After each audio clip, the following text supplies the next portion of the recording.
500, the fastest growing private companies in America. This is Inc.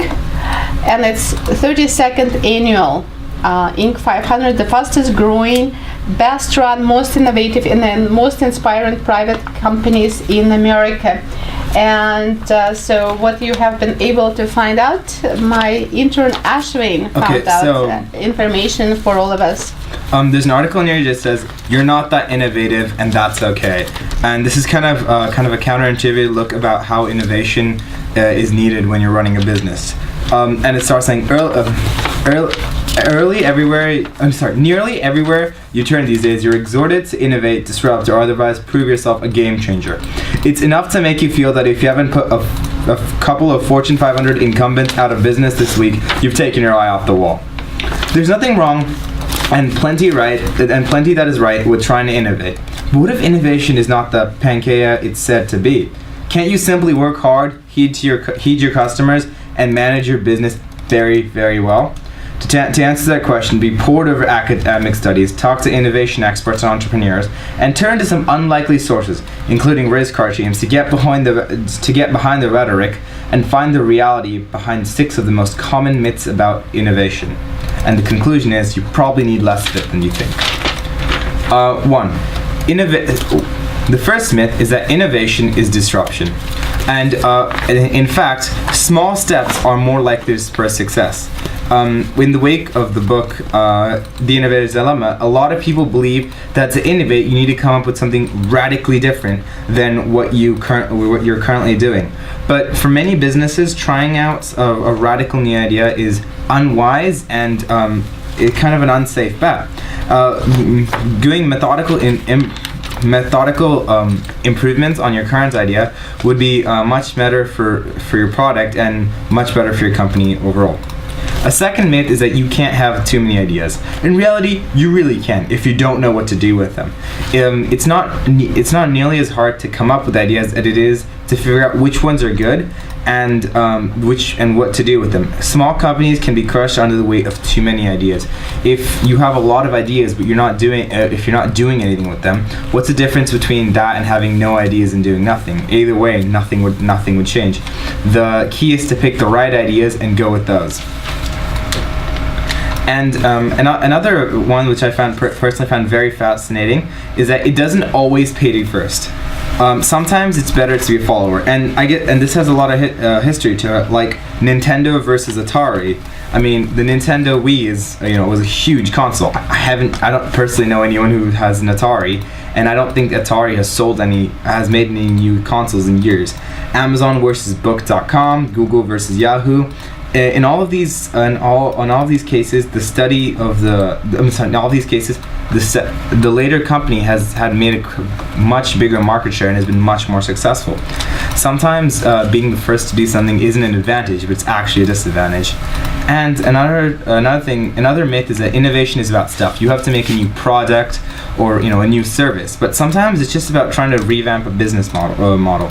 Most companies focus most of their innovation efforts on new products and product extensions, according to the research by the consultancy Dublin.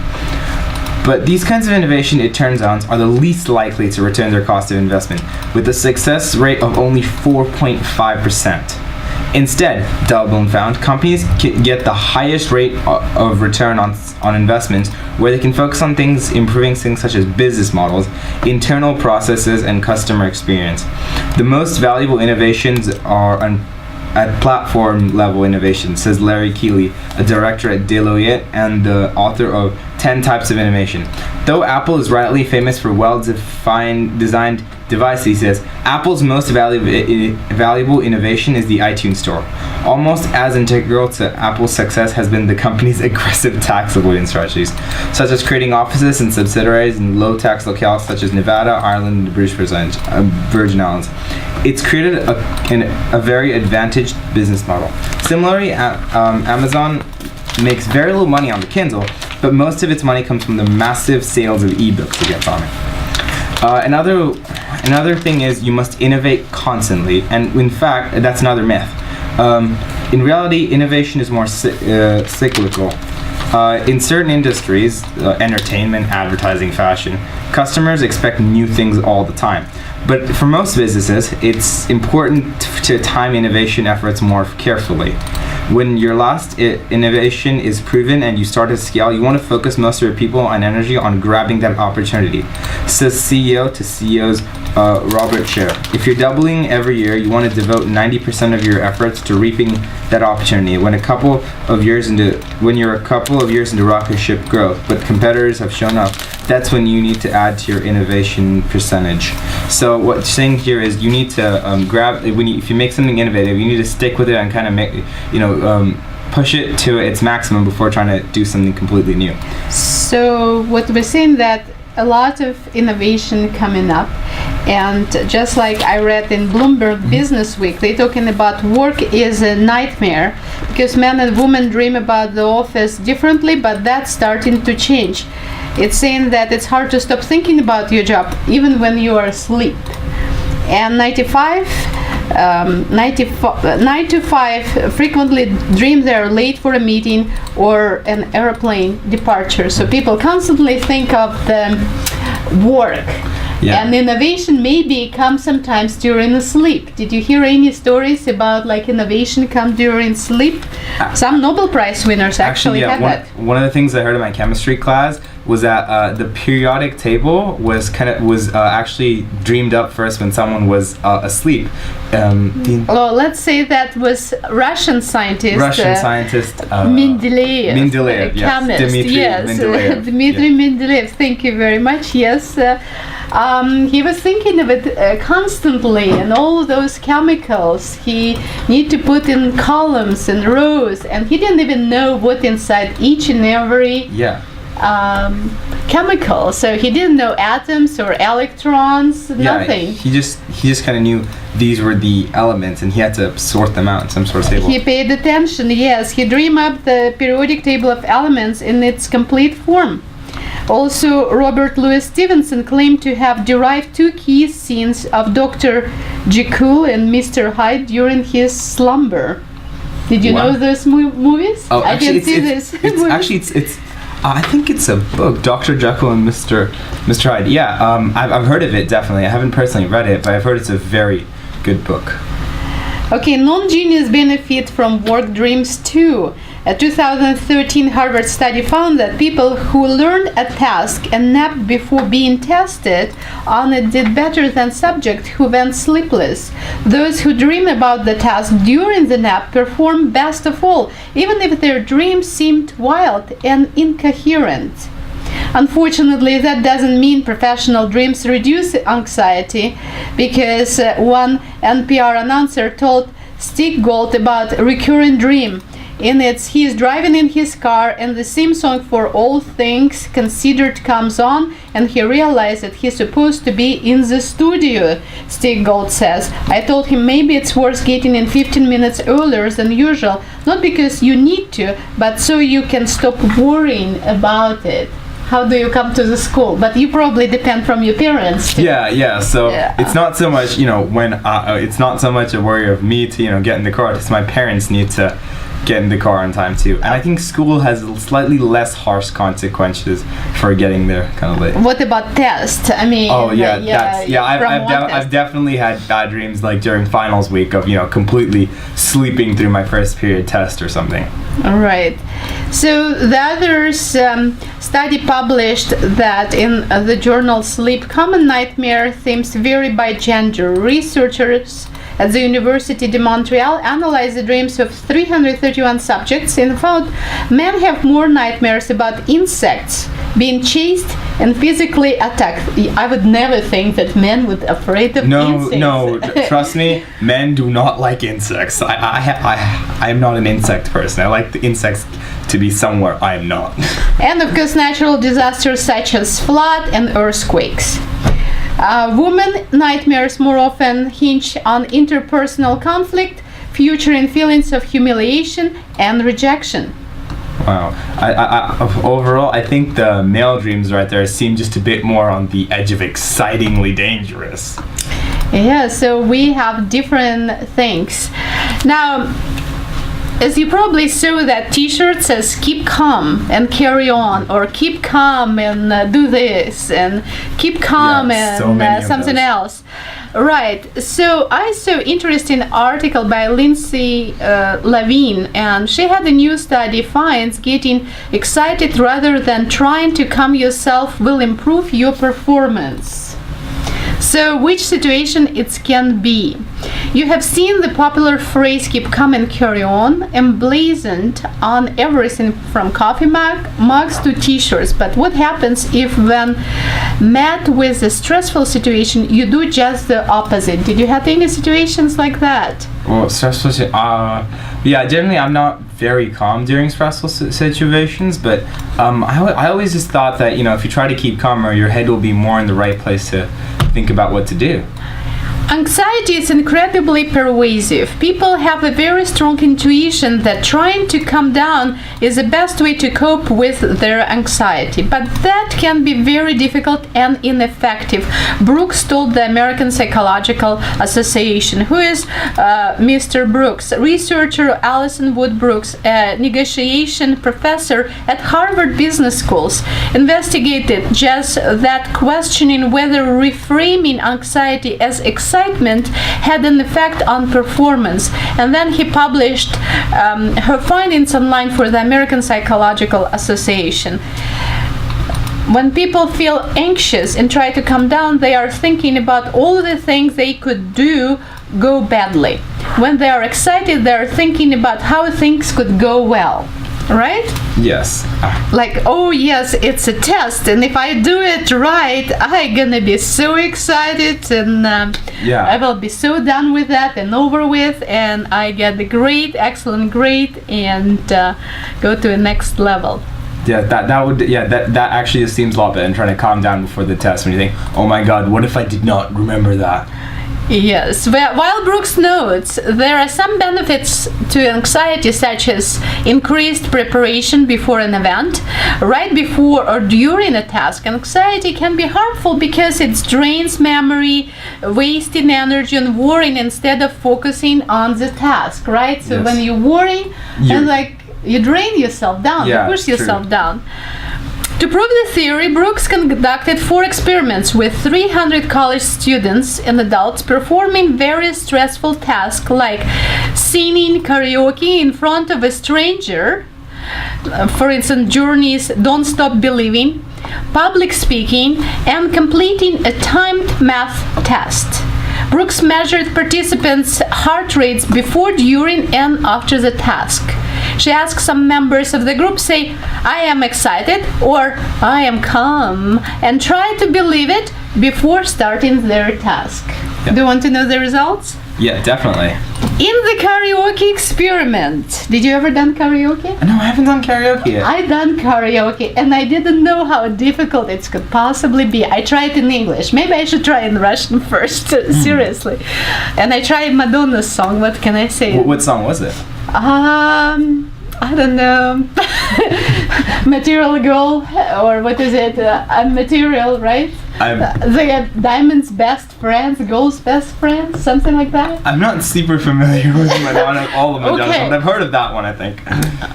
Can we play that a little bit to refresh the memory of the guy? I mean, this is new generation. They don't even know classical. Play what? Material Girl, like the Diamonds are best friends. Material Girl. Yes, so we have the. Which one? Material Girls or Diamonds Are No. Girls' Boyfriend? Well, not Gold Diggers, come on, Material That's Girls. the wrong song. That's by Kanye West. No, Madonna, the Diamonds are girls' best friends. I mean, what's wrong with Diamonds? It's okay. Yeah, there is a song by Madonna, and we'll try to get it. One moment, please. Okay. All right. Nevertheless, this is karaoke experiment. We're not gonna sing today, okay? Okay.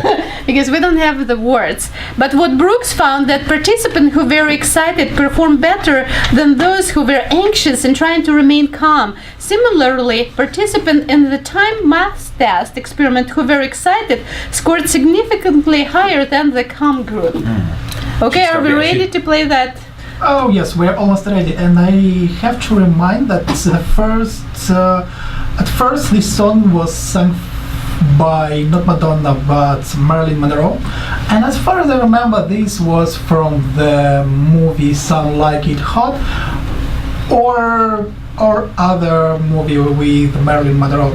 Yeah, that's So- the first American movie I ever saw. That was fun movie. It was very popular in Russia because it was one of the few movies that were allowed in Russia. By Allowed censorship. in Russia by censorship. censorship department. Yes, so it was very fun and it was interesting to see. Yeah. So are we ready? Let's go with Marilyn Monroe. Diamonds are girls' best friends. The French are glad to die for love. They delight in fighting duels. I prefer a man who lives and gives expensive jewels. A kiss on the hand may be quite continental, but diamonds are a girl's best friend. A kiss may be grand, but it won't pay the rental how long on do your we have humble music? flat, or help you at It the is automat. not very long. Men grow cold So it's as like 5 minutes. girls grow old, So it is and we the end. all lose Yeah, but our we can go with the charms in just couple the verses. end. But square cut or pear shape, these We can rocks play don't that. lose their shape. And we can stop Diamonds after are a the first girl's verse. best friend. Tiffany's, Cartier, Is that Black Star, Ross Gold. Talk to me, Harry Winston. Tell me all about well, it. they have a studio and they maybe will be later. I'm not sure. There may come a time when a lass needs a lawyer, but diamonds are a girl's best friend. There may come a time when a hard-boiled employer thinks you're awful nice, but get that ice or else no dice. He's your guy when stocks are high, but beware when they start to descend. It's then that So if those you want to end it lasses after go this back verse, to we their will play. spouses. Diamonds are a girl's best friend. Okay, we believe Marilyn Monroe and also Madonna. And talking about French, actually I went to a French fair today, a day in France. I went all the way to Palo Alto and met Elizabeth Mitchell, co-founder and CEO of Alliance Francois Silicon Valley, Flavors of France, and Max Bouchard. So they will be here as our guests because Russia and America was influenced by French culture and food and jewelry and fashion and many other things, which one day I will look like a French lady here at the studio. So what can I say? Okay, that's coming up. So please bring lots of diamonds, especially, I don't care, from France, America, Russia. Yeah, I would check in my diamond collection of 0 at this point. Right, well, never say never. So, if we continue talking about anxiety and trying to be calm or not, in another study, 140 college students were given 2 minutes to prepare a taped, persuasive speech about why they had make a good work partner. Some participants were instructed to repeat either the mantra "I'm excited" or "I am calm" immediately before the speech. The excited group was rated as more persuasive, competent, and confident than their counterparts. So next time you will find yourself in a stressful situation, channel your inner Stuart Smiley or Smelly and could improve your performance. Here, oh, we're gonna play that, but I have to have connection to my computer and check it out because I have something to play. All right, so and that's what one of the one of the person who played will be kind of know what he did. He's one of the speaker. It's his famous quote for our people. All right, here it is. Are we ready to play it? Okay. That's a famous quote coming up. Because I'm good enough, I'm smart enough, and doggone it, people like me. Okay, so we're gonna try that. So should we try it again? Did we hear that? It's not coming through. Okay. So we're playing from here. That's new. All right, so he was saying basically because I'm Good enough. I'm smart enough. and people like me. All right, so should we repeat that? Because I am good enough, smart enough, and people like me. All right? Yes. So we're gonna continue with that information. After our break, we also have a couple of guests coming and talking about our art studio opening today, which is another people showing their exhibits here for our guests. So you're welcome to come and join us at 7 p.m. Thank you for listening to U92.3 FM.